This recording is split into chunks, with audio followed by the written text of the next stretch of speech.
Hello everyone, this is Shilpi Saxena. Welcome to my channel learning hub. तो आज का video मैंने बनाया है फंक्शन से related, user defined function.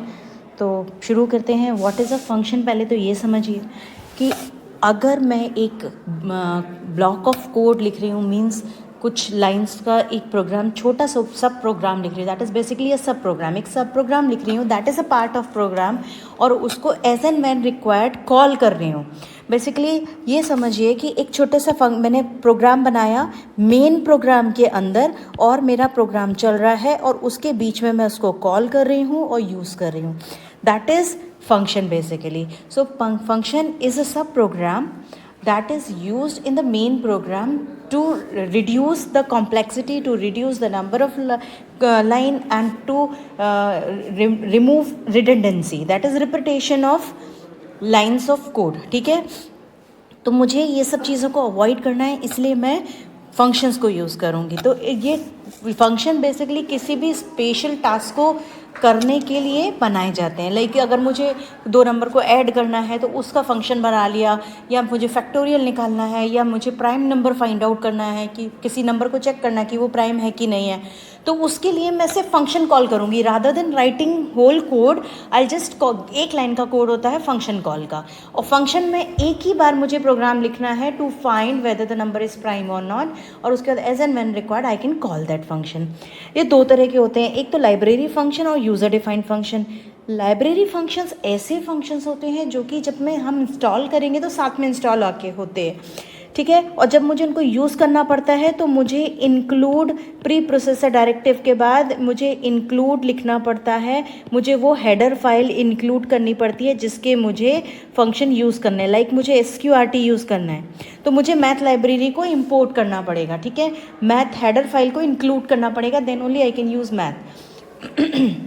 User defined function क्या होते हैं? जो यूज़र बनाता है। मैंने फंक्शन बनाया, अपने मन का नाम रख दिया, अपने मन के आर्ग्यूमेंट्स भेजे। SQRT में फिक्स्ड है कि भाई एक आर्ग्यूमेंट आता है, ठीक है, पावर में 2 आर्ग्यूमेंट आते हैं, वो फिक्स्ड है। इसमें क्या होता है कि हम खुद अपने डाल सकते हैं कितने आर्ग्यूमेंट आने हैं, क्या वैल्यू रिटर्न करेगा, किस टाइप की वैल्यू रिटर्न करेगा, वो हम डिफाइन करते हैं। तो user defined function, these functions must be defined by the programmer और यूज़र। यूज़र डिफाइंड होते हैं, ऑब्वियसली नाम से ही पता चल रहा है। प्रोग्रामर को क्या होता है, इसके कोड लिखने पड़ते हैं और उसको टेस्ट करना पड़ता है कि वो चल रहा है सही से कि नहीं चल रहा है, ठीक है। Syntax is given by the user, तो इसलिए कोई हेडर फाइल इंक्लूड करने की ज़रूरत नहीं है, जो मैंने आपको पहले बोला है। लाइब्रेरी फंक्शन या प्री डिफाइंड फंक्शन में मुझे हेडर फाइल इंक्लूड करनी पड़ेगी, जबकि अगर मैं यूज़र डिफाइंड फंक्शन बना रही हूँ तो हेडर फाइल हमको नहीं चाहिए। अब क्या ज़रूरत पड़ी, मैंने आपको बोला कि मुझे रिडंडेंसी कम करनी है, मीन्स बार बार कोड लिखने की ज़रूरत नहीं होगी। मॉड्यूलर बनाना है, यानी कि उसको सब प्रोग्राम्स में डिवाइड करना है, छोटे छोटे मॉड्यूल्स में डिवाइड करना है, ठीक है। Provides abstraction functionality to become it easy हो जाता है, कॉम्प्लेक्सिटी नहीं रहती है, स्पीड बढ़ जाती है ऑफ एग्जीक्यूशन। ये सारी चीज़ें हमको, ये सारी चीज़ें होती हैं, इसलिए हम फंक्शन यूज़ करते हैं, ठीक है। Next one is syntax. क्या होता है, किस तरह से हम फंक्शन लिखते हैं। तो जब हम फंक्शन लिख रहे हैं तो हमें उसका रिटर्न टाइप लिखना पड़ता है, मीन्स किस टाइप की वैल्यू रिटर्न करेगा, ठीक है। तो जैसे SQRT है, वो फ्लोट टाइप की वैल्यू रिटर्न करता है, वो प्री डिफाइंड फंक्शन है। अब मैं एक फंक्शन लिख रही हूँ प्राइम नंबर, वो याद रिटर्न कर रहा है ट्रू या फॉल्स, यानी बूलियन टाइप की वैल्यू रिटर्न कर रहा है, या फिर वो रिटर्न कर रहा है कि मैंने उसको नंबर्स भेजे, खूब सारे लिस्ट भेजी, एरे भेज दिया नंबर्स का, वो रिटर्न कर रहा है पहला प्राइम नंबर जो कि पहला नंबर जो कि प्राइम है, तो वो एक इंटीजर वैल्यू रिटर्न कर रहा है। Means data type of the value return by the function is return type. Function name, the name of function which user is giving. इसका क्या है कि जो भी यूज़र डिफाइंड नेम है, जो रूल्स हम लिटरल में फॉलो करते, आइडेंटिफायर में फॉलो करते हैं, वो हमको यहाँ फॉलो करना है। It should not start with a number, it should not have a special character, it should not have spaces, it should not be a keyword, and it is case sensitive. वही चीज़ें यहाँ follow होती है। Argument, हम उसको क्या चीज़ भेज रहे हैं, the value being sent are arguments, the value being received are parameters. इसका पूरा डिटेल मैं आगे बताऊंगी। बॉडी मीन्स उस फंक्शन, वो फंक्शन कर क्या रहा है, ठीक है, उसमें क्या क्या चीज़ें हैं अंदर, ठीक है। तो वो सारे स्टेटमेंट जितने भी आएंगे, चाहे एक हो, 10 हो, 15 हो, जितने भी स्टेटमेंट्स हैं वो सब इसके अंदर लिखे जाते हैं। मीन्स बेसिकली जब हम फंक्शन कॉल कर रहे हैं तो ये सारे स्टेटमेंट बॉडी में जितने भी हैं वो सब एग्जीक्यूट होते हैं। एक एग्जाम्पल मैंने दिया है जो, अच्छा पहले इसमें 3 पार्ट्स होते हैं, declaration, definition and function call. तो मुझे जब भी हम, जैसे हम कोई इंटीजर वैल्यू यूज़ कर रहे हैं तो मुझे बताना पड़ता है ना, इंट टाइप का वेरिएबल है x जो हम यूज़ कर रहे हैं। सिमिलरली जब मैं फंक्शन बनाती हूँ तो मुझे बताना पड़ेगा कि कंपाइलर को कि ये हमारा एक प्रिंट लाइन नाम का मेरे पास एक फंक्शन है जिसमें हम कुछ भेज नहीं रहे, वॉइड मीन्स नथिंग, ये हम कुछ भेज नहीं रहे हैं और ये रिटर्न भी कुछ नहीं कर रहा है, सिर्फ जो काम बोल रहे हैं वो कर रहा है। ठीक है, ये मैंने पहले डिक्लेयर कर दिया, ये डिक्लेरेशन होता है। उसके बाद मैंने इसको कॉल किया, फंक्शन को कॉल किया, फंक्शन कॉल किया। अब जो ये जो होता है जहाँ फंक्शन हम लिखते हैं वो होता है डेफिनेशन। ये या तो मेन के बाद होती है, मेन देखिए ब्रेसेस ख़त्म हुई उसके बाद हुई, या फिर यहाँ जो हेडर फाइल है उसके बाद होती है, यानी मेन के ऊपर होती है। मेन के अंदर फंक्शन का डेफिनेशन नहीं होता, only declaration and function call होता है। ठीक है, तो ये फंक्शन क्या करेगा, ये कॉल हुआ, इसने क्या किया, इसमें ज़्यादा एक्सप्लेनेशन वाली चीज़ नहीं है, सिर्फ हाइफन प्रिंट किया 50 टाइम्स।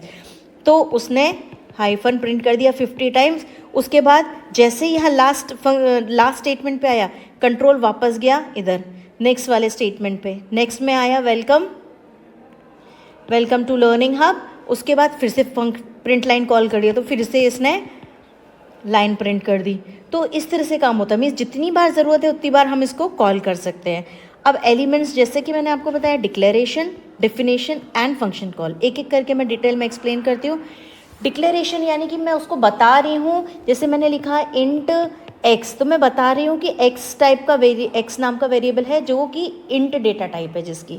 सिमिलरली फंक्शन में हम बता सकते हैं कि किस डेटा टाइप, कौन सा रिटर्न टाइप है, फंक्शन का नाम क्या है और पैरामीटर लिस्ट क्या है, और दूसरा सेमीकोलन लास्ट में होता है।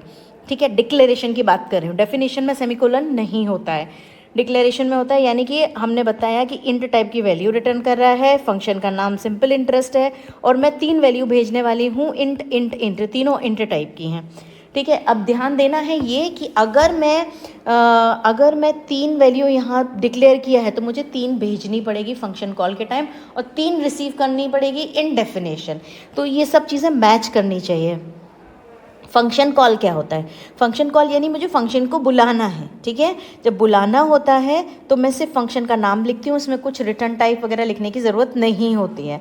और आर्ग्यूमेंट्स, दिस इज ये जो है, ये value being sent are arguments. Parameter क्या होंगे, जो रिसीव के टाइम पे लगेंगे, जो वैल्यू बीइंग रिसीव्ड इस पैरामीटर, वहाँ पे रिसीव होंगे जब हम फंक्शन कॉल, जहाँ फंक्शन कॉल किया तो जहाँ पे डेफिनेशन है वहाँ पे जो लिखते हैं हम वो पैरामीटर कहलाते हैं। ठीक है, अब देखिए डेफिनेशन में क्या होगा, ये पार्ट्स हैं इसके।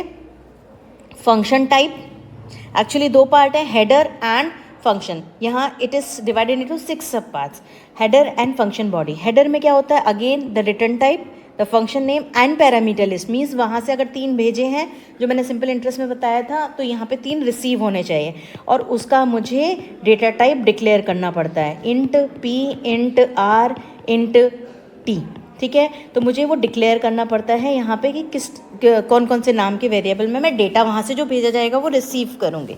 और ये बॉडी होती है, मीन्स उसमें सपोज मुझे सिंपल इंटरेस्ट का ही ले लेते एग्जांपल, तो मुझे यहाँ पे कैलकुलेट करना पड़ेगा इंटरेस्ट। और ये रिटर्न स्टेटमेंट है, रिटर्न मे और may not be there, means हम स्किप भी कर सकते हैं। अगर रिटर्न टाइप इसका वॉइड लिखा है तो मुझे यहाँ रिटर्न लगाने की ज़रूरत नहीं है। अगर इंटीजर लिखा है तो we have to return, we should return. ठीक है, मुझे, और जब हम वहाँ रिटर्न कर रहे हैं तो इंश्योर करना पड़ता है कि वहाँ पे होल्ड करने के लिए कुछ वेरिएबल हो। मीन्स मुझे अगर फंक्शन कॉल करना है सपोज सिंपल इंटरेस्ट, तो x इज इक्वल टू, मुझे अगर सपोज 3 वैल्यू भेजी हैं तो मुझे यहाँ रिसीव करने के लिए x होना चाहिए, या प्रिंट स्टेटमेंट होना चाहिए, प्रिंट f होना चाहिए, %d सपोज, और फिर यहाँ पे फंक्शन कॉल। तो जो रिटर्न करेगा वो यहाँ प्रिंट हो जाएगा। एक एग्जाम्पल देखेंगे, फैक्टोरियल नाम का मैंने एक फंक्शन बनाया जो इंट टाइप की वैल्यू भेज रहा है, मीन्स आर्ग्यूमेंट इन टाइप का है, और इन टाइप की वैल्यू ले रहा है, मीन्स रिटर्न टाइप। अब मैंने एक नंबर इनपुट कराया जिसका मुझे फैक्टोरियल फाइंड करना, सपोज 5 है, और फिर उसके बाद अब देखिए फंक्शन कॉल मैंने कैसे किया है, क्योंकि वहाँ से रिटर्न हो रहा है तो मुझे कुछ चाहिए ना होल्ड करने के लिए। Factorial of x is D, तो फैक्टोरियल ऑफ 5 इज़ ये फैक्टोरियल फंक्शन कॉल, ये फंक्शन कॉल इधर हुआ, ये मैंने x1 में रिसीव किया, ये दोनों नाम मे और मे नॉट बी सेम, ये लोकल वेरिएबल बन गया आपका, ठीक है। अब मैंने ये मैं पूरा समझाने की ज़रूरत नहीं है, ये हम पहले ही समझा चुके हैं फैक्टोरियल कैसे निकालते हैं। जब फैक्टोरियल निकल जाएगा तो इट विल रिटर्न f, जब रिटर्न करेंगे तो ये कंट्रोल कहाँ आएगा, जहाँ से मुझे भेजा गया है। तो जब कंट्रोल यहाँ आया तो यहाँ पे जो वैल्यू आएगी 120 दैट विल बी प्रिंटेड, क्योंकि प्रिंट एफ के अंदर है। तो प्रिंट अगर हम चाहें तो हम इसको किसी भी वेरिएबल में भी स्टोर कर सकते हैं। अगर सपोज मैंने लिखा फैक्टोरियल x, तो ये जो भी वैल्यू रिटर्न करेगा वो यहाँ पे स्टोर हो जाएगी। तो ये सारे थे components. I hope this concept is clear. If you like this video, please like and subscribe, hit the bell icon. Thank you and have a nice day ahead.